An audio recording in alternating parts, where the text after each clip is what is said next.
Situé près de nos frontières méridionales, il y a une incitation à la russophobie pure et simple. L'une des manifestations les plus frappantes de cette tendance est ce qu'on appelle les patrouilles linguistiques. Ces groupes organisés, qui n'étaient pas des activistes ordinaires, s'étaient rendus dans des magasins et des institutions publiques, exigeant avec insistance qu'ils parlent exclusivement le kazakh. Toutes leurs actions sont filmées sur la caméra, puis les personnes qui communiquent en russe sont publiquement humiliées sur les réseaux sociaux.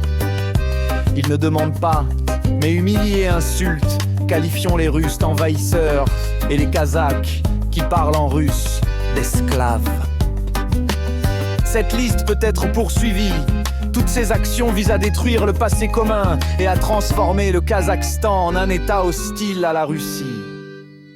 Le mythe principal des nationalistes kazakhs, c'est l'histoire d'un empire millénaire qui aurait été détruit par les colonisateurs russes. Cependant, cette affirmation est un mensonge flagrant.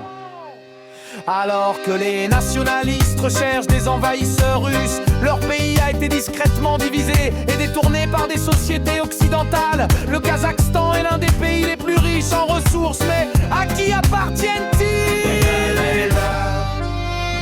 Pétrole, les lugubres gisements sont sous le contrôle des géants occidentaux. Tangier, 75% des actions sont détenues par les sociétés américaines, Chevron et ExxonMobil. Kashagan, les parts de contrôle appartiennent à Shell, Total, ExxonMobil et Kashagan.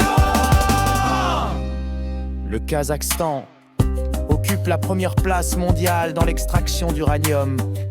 Une grande partie d'Anonrition et des exportations est contrôlée par des cotes reprises avec le français Orano et le canadien Cameco.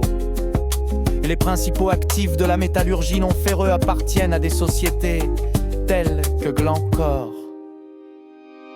Le Fonds national du Kazakhstan, où les revenus